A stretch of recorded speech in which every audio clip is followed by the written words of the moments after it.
your roadmap to the latest in auto. Welcome to Highway Herald. Today we're diving into a high-octane clash between two automotive giants, America and Japan.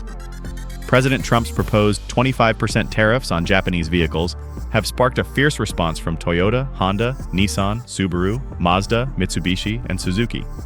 This isn't just a trade dispute, it's a torque-fueled showdown that could disrupt U.S. factory jobs, prices, and production. With Section 232 looming, Japan's strategy is shifting fast. Buckle up. This could reshape the future of North American driving.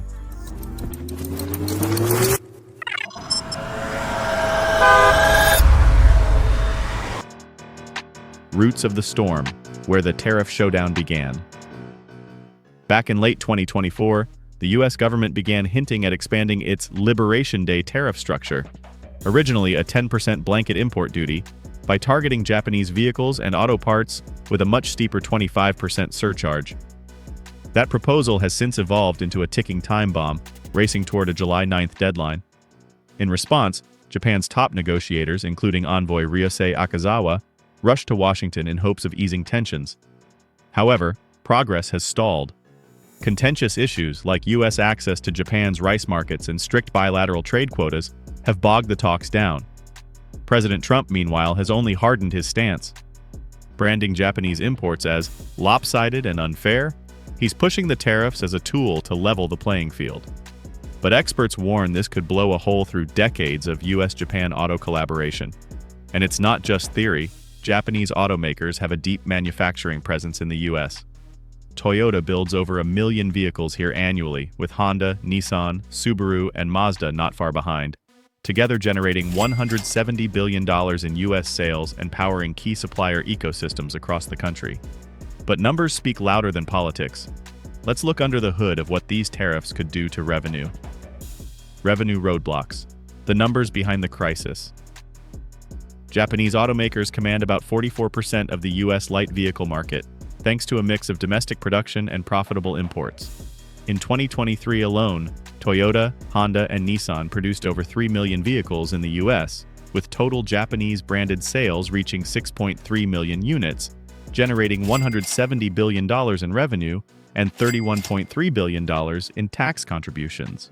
However, the 25% tariff set for May 3, 2025, on both vehicles and parts could add $4,400 per vehicle, squeezing already narrow margins: 7.1% for Toyota, 5.6% for Honda, and 4.3% for Nissan. Toyota has already raised prices by $270, but further hikes may push buyers away or force automakers to absorb costs, stalling investments and production. Even more damaging is the parts tariff, targeting essential components like engines, transmissions, and ECUs. This could force companies to offshore production, delay expansion, or cut jobs. The result? A supply chain crunch that threatens the very infrastructure supporting North America's automotive future. And when the infrastructure buckles, it's the American worker who feels the shock next. Before we continue, make sure to hit that subscribe button and ring the bell. We appreciate your support. It helps us bring you stories that keep the auto world in motion. Torque meets turmoil, jobs, wages, and local fallout. Over 500,000 American jobs are connected to Japanese automakers. 96,000 direct, 227,000 indirect, 113,000 induced, and 17,000 in executive or financial roles, with a combined annual payroll of $93 billion. In states like Kentucky, Alabama, and Mississippi, Japanese firms account for up to 22% of manufacturing jobs, making them critical to local economies. If production slows or plants shut down due to tariffs, unemployment in these areas could jump by up to 2.6%.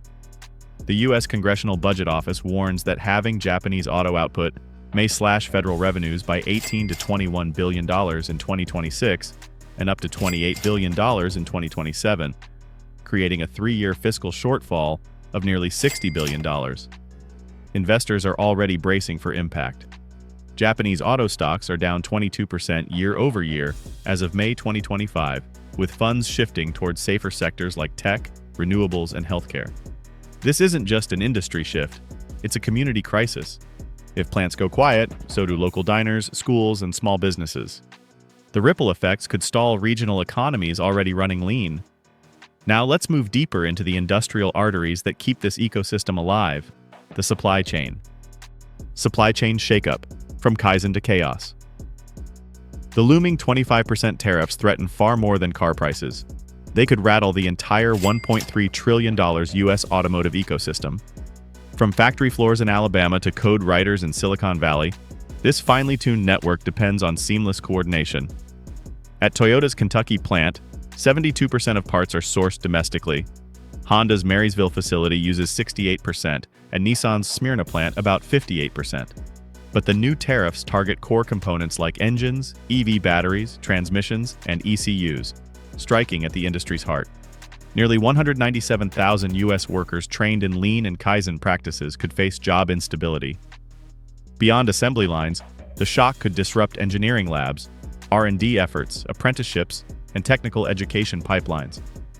Economists warn of reverse industrialization, a loss not only of jobs but of industrial know-how built over decades. Supplier clustering once boosted U.S. productivity by 0.22 percentage points. Losing it risks stalling progress. Tier 2 and Tier 3 suppliers are scrambling to adapt, but retooling takes capital and time. In a just-in-time industry, uncertainty is a brake pedal on innovation, and it's pressing down hard. But all of this culminates at the one place it hits hardest: your wallet. From driveway to wallet, how tariffs hit you, the buyer. Japanese automakers dominate the U.S. hybrid and compact SUV market, accounting for 60% of hybrids and 67% of subcompact SUV sales, vehicles relied on for both efficiency and affordability. But a $4,400 tariff on these imports could price many buyers out, pushing them toward used cars or less fuel-efficient trucks, ultimately undermining environmental goals. Ford and GM are accelerating EV efforts, but launching new electric vehicle production lines takes 18 to 22 months, leaving a short-term gap in affordable, efficient options. This supply vacuum hits just as consumers are feeling economic pressure. Broader inflationary effects could follow. Experts from J.P. Morgan and Brookings warn that while tariffs may incentivize domestic reshoring under USMCA rules, they'll also introduce supply chain fragmentation and higher costs. Consumer confidence could fall by 6 to 8 index points, dampening auto sales and complicating the Fed's efforts to stabilize the economy. If EV production slows due to disrupted parts supplies, the shift towards sustainable mobility risks stalling. The end result? Higher prices, longer waits, and frustrated buyers. So, what's the final verdict on this road trip of trade tensions? Final lap: trade, torque, and a tense deadline. As the July 9th deadline approaches, the proposed 25% tariff on Japanese vehicles marks more than a trade policy. It could be a turning point in automotive history. While it may reduce the trade deficit, it risks costing over 500,000 U.S. jobs, slashing tens of billions in tax revenue, and destabilizing a $1 trillion auto ecosystem. This isn't just about economics. It's about the future of hybrid innovation, EV adoption, and global industry leadership. Without smart fallback strategies, the U.S.-Japan Auto Alliance could fracture, stalling recovery efforts in Detroit and triggering ripple effects across inflation metrics and consumer behavior. Will this shift push you toward used vehicles or domestic EVs? Would you miss Toyota, Honda, or Subaru if they pull back in the U.S.? Drop your thoughts in the comments. We'd love to hear from you. And don't forget to subscribe to Highway Herald for more deep dives into the automotive stories that move the world. Thanks for watching, and see you next time. You can now check out any of the videos on the screen. There's more exciting and informative content waiting for you.